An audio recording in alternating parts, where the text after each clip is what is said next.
Welcome to the News Hour. President Trump tonight took a step that he has not yet taken in this second term, imposing major new sanctions on Russia.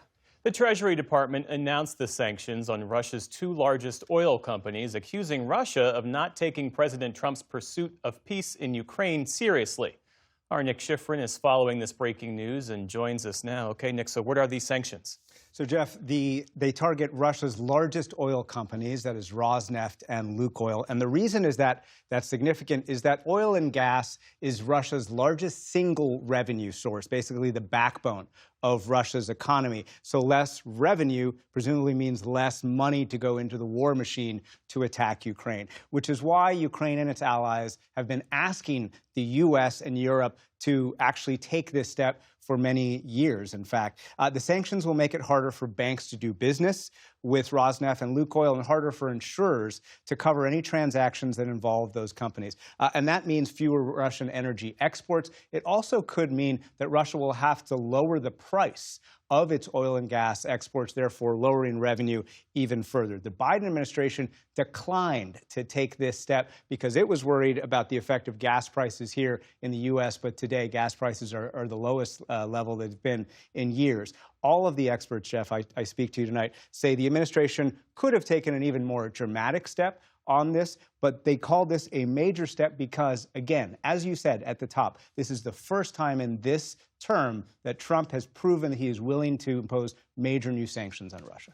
And that raises the question, why now? Right. And the answer to that, I think, is as important as any actual financial impact on revenue in Russia, because the political statement behind this announcement tonight is very clear. The Treasury Department saying it was imposing sanctions, quote, as a result of Russia's lack of serious commitment to a peace process to end the war in Ukraine. It comes just a few days after President Trump met with Ukrainian President Volodymyr Zelensky in the Oval Office, a meeting in which Trump refused to provide long-range weapons and seemed to pressure Zelensky into territorial concessions. But with this announcement, Trump is taking that first step to impose sanctions on Russia, as he said in the Oval Office this afternoon.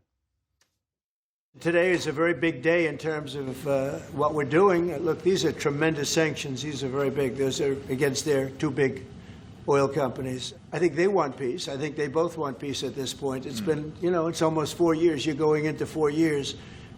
And if I were president, it never would have started. But, yeah, it's time. It is time. It's certainly time for Ukraine, Jeff. Russia's bombardment continued today around the country, including a strike that you see right there on a kindergarten in Kharkiv.